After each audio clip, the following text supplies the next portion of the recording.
नमस्कार, स्वागत आहे तुमचे माझ्या नवीन रेसिपीमध्ये. आपण प्रत्येक भाजीमधला, वरणामधला सगळ्या गोष्टीमध्ये कढीपत्ता तर घालतो, पण तो जेवताना आपसुकच बाजूला काढून ठेवतो. पण हा कढीपत्ता प्रत्येकाच्या पोटात जाणार आहे, कारण आपण बनवत आहोत कढीपत्त्याची चटणी. कारण कढीपत्ता हा प्रत्येकालाच आणि आपल्या शरीराला खूप फायदेमंद आहे. कढीपत्ता हा केसांसाठी खूप उपयुक्त आहे. तर आज आपण बनवत आहोत कढीपत्त्याची चटणी. त्यासाठी एक मोठा बाउल मी कढीपत्ता घेतलाय, पाऊण वाटी सुकं खोबरं, लसूण भरपूर घेतलेला आहे, 1 चमचा जिरं, पाऊण वाटी शेंगदाणे, 2 ते 3 चमचे फुटाण्याची डाळ आणि आपण इथे मस्त अशी छान चव येण्यासाठी तिखट तर वापरलेलंच आहे, पण आमचूर पावडर पण वापरलेली आहे. एका कढईमध्ये 1 चमचाभर तेल घालून कढीपत्ता चांगला कुरकुरीत होईपर्यंत तळून घ्यायचा आहे. थोडासा वेळ लागतो, पण आपल्याला कढीपत्ता चांगला कुरकुरीत होईपर्यंत तळून घ्यायचा आहे. ही चटणी इतकी भारी लागते ना, तुम्ही चपातीसोबत ही चटणी आरामात खाऊ शकता, इतकी सुंदर ही चटणी लागते. आणि कधीतरी आपण फक्त वरण भात करतो, त्यासोबत पण आपण ही चटणी खाऊ शकतो आणि ही चटणी खरंच खूप छान लागते. आता कढीपत्ता चांगला परतवून घेतलेला आहे, चांगला कुरकुरीत सुद्धा झालेला आहे.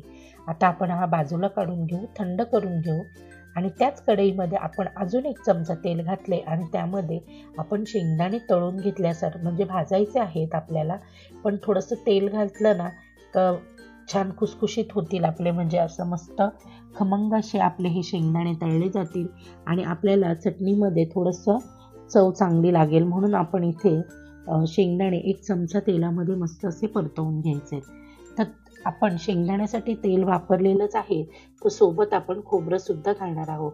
पण आधी शेंगदाणा थोडासा आपण खमंग असा भाजून घेऊया आणि नंतर आपण ह्यामध्ये खोबरं घालायचं आहे. कारण खोबरं जास्त वेळ लागत नाही ना भाजायला, अगदी कमी वेळ लागतो. त्यामुळे आधी शेंगदाणे भाजायचे आणि मग पुढचे पदार्थ आपण ह्यामध्ये भाजून घ्यायचे आहेत. तर आता शेंगदाणा भाजलेला आहे, हे बघा मस्त असा रंग सुद्धा बदलला आहे त्याचा. आता त्यामध्ये आपण घालायचं आहे सुकं खोबरं. तर सुकं खोबरं छान असं किसून घेतलेलं आहे आणि हे जवळजवळ 1 वाटीभर सुकं खोबरं आहे. हे सुकं खोबरं आपण यामध्ये घालून हे सुद्धा भाजून घ्यायचं आहे. सुकं खोबरं भाजून झालं ना तर लगेचच आपण ह्यामध्ये लसूण घालायचं आहे आणि फुटाण्याची डाळ सुद्धा घालायची आहे. तर आता खोबरं, शेंगदाणे हे छान भाजून झालेत. आता पुढचा पदार्थ मी इथे घालत आहे लसूण. तर लसूण इथे मी 1 मोठी गड्डी लसणाची आहे ना ती घेतली. लसणानेच या चटणीला अतिशय भन्नाट अशी चव येते आणि लसूण सुद्धा भाजून घेतला ना का आपली चटणी खूप जास्त चांगली टिकते.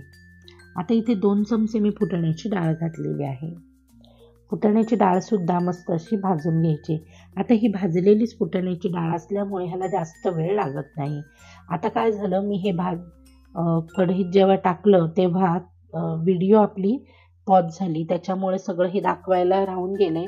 तर यामध्ये मी 2 चमचे तीळ, 2 चमचे उडदाची डाळ आणि 1 चमचा जिरं घेतलेलं आहे आणि हे सुद्धा चांगलं भाजून घ्यायचं आहे.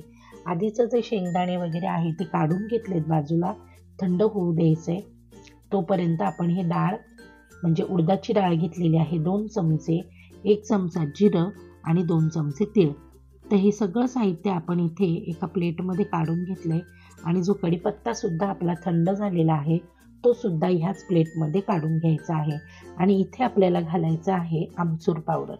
आता हे सगळं साहित्य थंड झालंय, त्यानंतर आपण इथे 2 छोटे चमचे आमचूर पावडर घातले. आमचूर पावडर नक्की घालून पहा, खूप छान चव लागते, आंबट सरशी मस्त चटणी होते. नंतर इथे मी लाल मिरची पावडर घातलेली आहे 2 चमचे.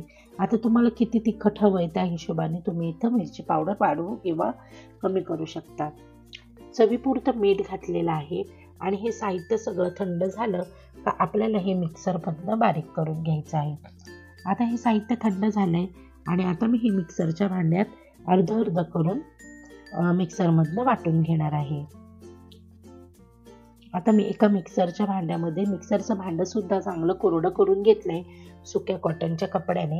आता आधी हे साहित्य एकत्र करून घेऊया आणि नंतर थोडं थोडं करून हे मिक्सरमधनं बारीक करून घेऊया.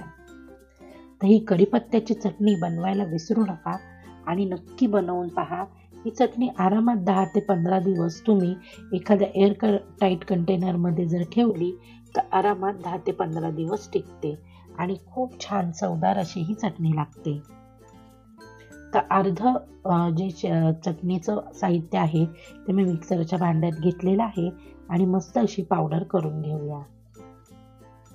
आता ज्या कढईमध्ये मी हे सगळं भाजून घेतलेलं त्याच कढईमध्ये मी ही चटणी काढून घेतली. हे बघा किती रंग सुंदर आलेला आहे. आपण जी मिरची पावडर वापरली आहे ना त्याने या चटणीला खूप छान असा रंग आलेला आहे. आता आपण जे राहिलेलं आहे पदार्थ जे राहिलेले आहेत ते सुद्धा मिक्सरमधनं बारीक करून घ्यायचे आहेत. लसूण थोडा जास्त घालायचा आहे कारण लसणाने या चटणीला खूप छान अशी चव येते. अगदी तुम्ही इडली डोश्यासोबत सुद्धा ही चटणी खाऊ शकता. खूप म्हणजे जशी आपण इडली पोळी खातो ना त्याच पद्धतीने तुम्ही इथे इडली सोबत किंवा डोश्यासोबत सुद्धा ही कढीपत्त्याची चटणी खाऊ शकता. खूप छान लागते.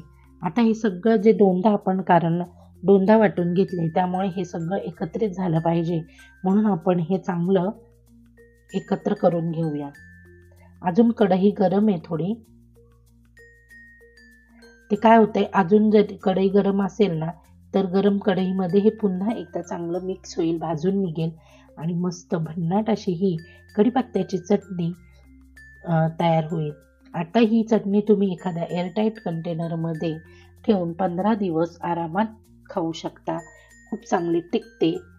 टिकायचा प्रश्नच येत नाही. ही खूप लवकर संपणारच आहे. अगदी 2 दिवसात सुद्धा ही चटणी संपून जाते. आणि तुम्हाला जर माझी ही रेसिपी आवडली असेल तर जाता जाता नक्की लाईक करा.